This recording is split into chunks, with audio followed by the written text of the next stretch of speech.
وبركاته. اهلا بيكم اصدقاء اكلة ماما. هنعمل مع بعض النهاردة ان شاء الله كيكة التايجر او كيكة النمر. كيكة حلوة قوي وبتفرح الولاد وشكلها بيكون خطير. المكونات بتاعتها هي نفس مكونات كيكة الخلاط اليومية اللي عملناها مع بعض، وهسيب لكم لينك الفيديو. هتبقى عادي 4 بيض، 3 دقيق، 2 سكر، بعملهم 2 الا ربع، مش بحبها مسكرة قوي.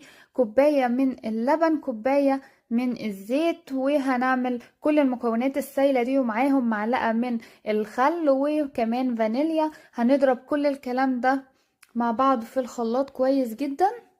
المكونات الجافة بقى 3، هخليهم 2.5 بس دقيق، عشان نص هسيبه كده كاكاو على جنب.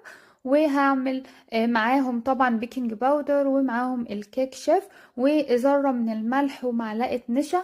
كل الكلام ده هضربه مع